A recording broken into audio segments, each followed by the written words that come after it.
In this video, we're going to take a look at how to create submarines in the command database. Submarines are going to follow the exact same workflow as everything else we've done so far, and basically they're ships, but they have a nice little quirk, and that's the fact that they have a maximum depth, and we'll take a look at that in a moment.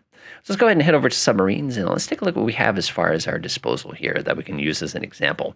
So generally, when I edit submarines, the more complicated of the submarines are going to be the ones that are going to be using diesels, because, or I should say diesel-electric combinations, because they're going to have different types of propulsion. So in this case, I'm going to go ahead and do a quick little search. We'll go ahead and type in kilo, and see what we have at our disposal here. So a bunch of different options here as far as what we have as far as comments. So we want to make this a little bit simpler here. We'll actually go ahead and bring ourselves into the mode where we can do some quick filtering here. Let's go ahead and select that unit long title. I'm just going to click right here. I'm going to go ahead and say filter. We're going to go ahead and say 6 filters. We're going to say kilo class. And we'll go ahead and grab a basic version here. I'll grab the 877M. So we'll go ahead and do the same thing we always do. Edit, command, copy entry. And that's going to top this up at the tippy top. It's going to be item 681. So I'm going to go ahead and shut off that little piece, go to the main menu, and go ahead and take a look at my submarine directly. So here is the page we have as far as submarines goes. Notice there's a tremendous amount of different items that we have at our disposal. Now the workflow for working with submarines is relatively straightforward. First thing we want to do is we want to copy a submarine. We want to go ahead and populate all the critical information that we're going to need, run the validation to look for any issues that we created, take a look at the validation report, which of course we're going to use to go ahead and add any sort of fuel on board. Then we're going to fix any sort of errors and add all the different pieces just like we did when we were applying the ships earlier. So in this case, we're pretty much going to make a modernized version of the Kilo class here. So we'll go ahead and say this is available in 2010. We don't know when its last year is, but that works pretty well. So we'll say it's a modernized Kilo version here. We'll leave the country alone. We have it complete. Of course, it's a hypothetical unit, so I'm going to check that box. Size is not going to change at any point. Either is the draft, damage point. It's not going to get any stronger. I'm not going to change any of my displacements. Again, I don't know. We're going to assume our crew got a little bit smaller, and we're going to assume that we have slightly better capability as far as depth goes. So we'll say we can go down to 300 meters. If it did have an ROV, we're not going to enable this particularly at this time. We, of course, can define how long the cable is. OODA detection, as far as this goes, again, we're going to assume that we brought in a little bit more modern technology. We're going to assume our targeting system is a little bit more powerful as well. Category is going to be pretty straightforward. You have everything from a submarine to basically any sort of fish or anything like that. We have our different types. In this case, we're just a regular old SSK. We have the size up here that we require. All right, so now what we're going to do is we're going to take a look at everything else down on the side. So right now we can see that it looks pretty good, We're going to come on to this little page here, which is going to be critical that we take a look at this. So our cruise speed is going to be defined by what is our periscope depth all the way through our different types of submerged speed. Keep in mind, since we're going to be dealing with electric and diesel, it's important that all these values are very, very accurate. The fuel quantity page, we're actually not going to know what this actual value is until we've had a chance to actually run all of our other calculations. As usual, whenever we're doing anything like this, we always want to make copies of things unless we want to worry about accidentally changing values of other ships or other submarines in our particular case. So for a particular Kilo class, we're going to leave all of our propulsion stuff alone. We're going to assume that our periscope is going to be the same. We're going to assume that our loiter is going to be exactly the same. And we're going to assume all these items stay the same, basically, to keep it pretty straightforward. Note that if we do make any changes on here, we have to run the validation to get a report on exactly how much fuel that we're going to have to carry on board in order to make the values here agree with the values based on the engines that we have. Generally, if you're going to be doing upgraded engines, you want to make a copy of those engines first before you start running into your validations so that you make sure that any changes to it does not have a negative impact on everything else on board. Okay, so the next thing we're going to do is normally we'd run our validation report. In this particular case, since we made no changes to our fuel, our engines, or our ranges, none of the validation will come out negative. So next what we want to do is we want to take a look at any sort of modifications here. So in this case, a visual mod is a submarine. I'm not going to change it. IR mod, we're not going to change. Radar mod, we're going to assume we put again, we can set this to not detectable. Remember, submarines are only detectable on the surface. Passive sonar mod. So what we can do here is we can go ahead and make this a special super quiet diesel. We'll assume we've added some new coating on board, which makes this a tremendously difficult submarine to detect. Active sonar mod, we can go ahead and change it. Again, if we want to make this a little bit smaller if we wanted to. And again, we can decide what we want to do with this particular one. Right now, it's got that kind of displacement. It's about as quiet as it possibly can be based on active sonar. Coming down here to different codes, we can decide whether it has all sorts of different pieces here. So we have a snorkel. Without a snorkel, of course, it's difficult to run diesels anywhere but the surface. And we can go ahead and do things such as eliminating the launch transient. This simply means that there's no whoosh noise when you fire your torpedoes, which makes it more difficult to detect. We can also make it shock resistance. We can do things that use special types of batteries. Lithium-ion batteries, in this case, are going to improve our recharge rates drastically.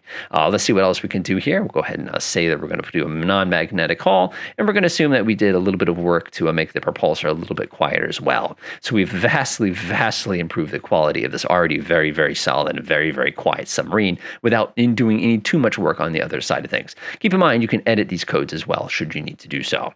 All right, so the next thing we're going to be interested in doing is that we're going to be adding our engine. So right now, our engine has already been set because we made no changes to it. Now we want to go ahead and take a look at our magazine. So our magazine right now is basically going to be based on this magazine number 528. Now what we're going to be wanting to do with this submarine is we're going to be wanting to bring in some modern torpedoes on board. So we are going to have to make some changes to this. So I'm going to go ahead and double click real quickly, and I'm going to see if there's any magazines available at our disposal that already hold a 533 millimeter torpedo. And I can see this one right here actually has exactly what we're looking for. This particular one, we'd have to go double check what submarine it is, but that's going to be a nice submarine for that particular purpose. So we can go ahead and poke our way through. We can do any sort of filtering for anything we need to do for that particular purpose. In this case, what I'm actually going to do is I'm going to make a copy of my magazine. So I'm going to go to Command, Copy Entry. I'm going to say this Kilo 2 upgraded magazine. So now what I'm going to do is I'm going to make just a quick little note of the torpedoes. I'm going to say modified. Obviously, this particular one's going to carry a couple different torpedoes. We're going to leave this one. Again, it's our modernized version. We're going to go ahead and say that we're going to be carrying some modern torpedoes. Modern torpedoes. So now the rate of fire is basically how quickly it can reload, and the overall capacity is how many weapons it can carry. So in this case, we can only carry 12 weapons. Coming down here, you can see we have a nice little collection of different weapons on board. It's really, really critical that whatever we end up setting this to, that it matches out exactly what we need to do. So in this case, we have some export. We can carry a total of these. We can take a look at all the different items here, and I'm just going to take a couple moments to go through and collect what we're going to need. All right, so the first one we're going to go ahead and add is we're going to add a 153, which is going to be a 5365 KE. This is going to be basically the same thing as this one down here. It's just going to have an export model. The next one we're going to go for is the 183, which is the Test 71. Again, this is an export, but the strange one we're going to actually add is a 209, and that's going to be an SSN 27 Club. Again, this is going to be the export version of this particular model, and it's actually going to work pretty well for us. Now, the important thing is, whenever you're doing anything with these weapon records, it is so critical that the number of weapons that you have adds up. In this case, 6 plus 4 is 10, plus 2 is 12, and that is my capacity. If I made this magazine larger, I could obviously add more weapons to it, but keep in mind, we would probably run out of room in front of the submarine. So I'm going to make a quick little note. This is magazine 1670. I'm going to go ahead and close that. I'm going to go ahead and add this down here like this. So now, of course, when you run that, nothing appears. I'm going to quickly save. Go ahead and close it real fast. Open it back up again, and now you'll notice we have the upgraded magazine. So one of the problems we have just created is we've gone ahead and taken all this time and created this wonderful new magazine for a particular submarine. However, we have not actually added the particular weapons on board that give us the ability to launch them. So that's something we're going to have to take a look at next. But before we do that, after you add your magazines, you want to add any communications that you have on board. In this case, we have some wire control, we have high frequency radio, and we'll go ahead and add a SATCOM as well, just in case. I'll do generic. We'll do satellite comm. Again, this will only work when we get up on the surface. So now we're going to concentrate on our mounts. So we have a couple different mounts on board. We have a couple, basically 1, 2, 3, 4, 5, 6 torpedo tubes. We also have the ability to launch out an SAN-8, basically right off the deck. It's going to be somebody who climbs up on the sail of the submarine and that sucker on the shoulder. And you've got a couple signal ejectors should you need them as well. So let's go ahead and take a look at one of these real quickly. So let's go pop open this torpedo tube, and I can take a look. This particular torpedo tube is only designed to hold this particular type of weapon on this particular submarine. In this case, it's only designed to hold the Test 71M. Now, the problem we have is, if you remember, we got rid of the previous torpedo. We've actually replaced it. So in this case, we can only currently carry a 5365 KE and a 71ME. So in this particular case, after going through all of our different mount options, I realized it's probably going to be a little bit easier to actually make our own custom mount. So what I'm going to do is I'm actually going to take this particular mount here. I'm going to go ahead and do the same thing we usually do. We'll just make a quick little copy. And we're going to go ahead and use this for... Actually, we'll just leave this one over here. We'll use this one for the Kilo modified upgraded. So what we're going to do now is we're going to go ahead and remove the existing mount record here. In this case, we had it for a test 83. But as you recall, our magazine is supporting a 5365 KE. So if we go into here, 5365 KE. So now we can go ahead and select the option that's going to have a single torpedo tube on it. In this case, right now you can see it's 3 out of 5, in which case that particular tube can hold 5, which is definitely not what we're looking for here. In this case, so we're looking for something a little bit smaller. So we'll go ahead and take a look at this one and see if this one's going to be a little bit smaller of a tube. 1 out of 1, which now means this particular amount is going to have this particular torpedo preloaded and ready to go on this one. So other options we had on board, if we take a look at our magazine real quick, so we have the ability to do a test 71 as well. So I'll type in test 71. Again, we're taking, I believe it's the ME version. Let's go confirm that. Yep, ME version. So we're going to do ME. And we're just going to look for the one that has 0 out of 0. In this case, we have a bunch of different options. Unfortunately, they're already preloaded for each one of these. Since you can't support more than one torpedo inside of the tube at a time, this is going to create a bit of an interesting little problem for us. And it's something that we're going to have to keep an eye out for when we do this. In this case, I'll go ahead and throw that one in there just to make my life a little bit simpler. So next what we're going to do is we're going to go ahead and throw in that last possibility inside of that particular tube. And this particular tube would have been the SSN-27 Sizzler. So we're going to go ahead and type in SSN-27. So now the problem we're going to have here, and we have to be very careful with this, is the fact that there's different versions of it. So we're going to be interested in the export. And we're going to set this at 0 out of 1 on account of the fact that our tube is already being occupied by that already item that you saw before. Again, we've already got that particular one. But the problem we're still going to deal with here is our test MKE is not the same thing as the test ME that we have here. So we'd have to actually create a new weapon record with no torpedo in here or create a different tube for that particular weapon. So in this case, I'm going to go for the easier option, and I'm simply going to change this so that this is the MKE. Otherwise, it'd be a little bit of extra work for us to kind of go through here. But again, taking a look here, there actually is no weapon record that actually has any particular weapons on board.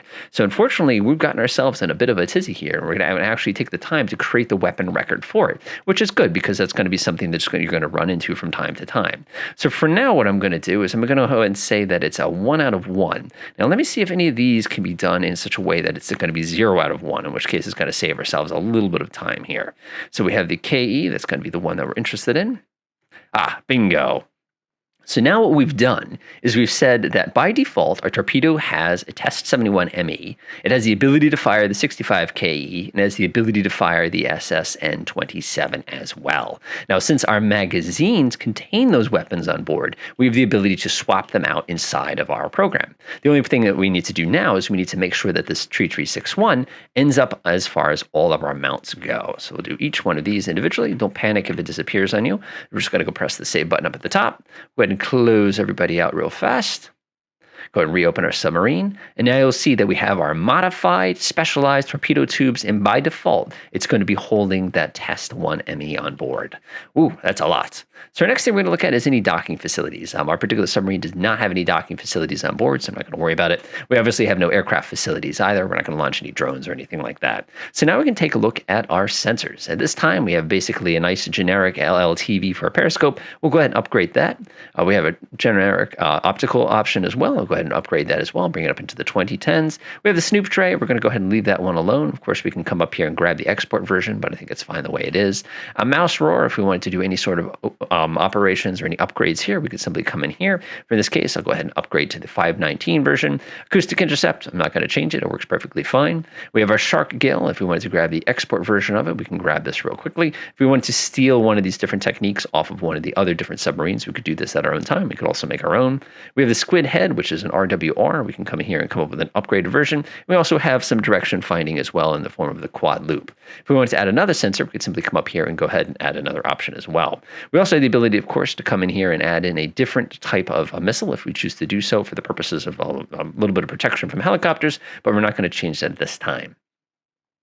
After we've done all of this hard work as far as establishing all these different items for this particular submarine, now it's going to be the time to go ahead and run your validation. What your validation is going to do is it's going to double check to make sure we didn't jam too many missiles into one torpedo tube. It's going to confirm that our arcs are facing the correct direction. It's going to confirm that we're carrying the correct weapons for the correct places. It's going to confirm that all of our speed and everything is like that is working correctly. But other than that, we have a working submarine.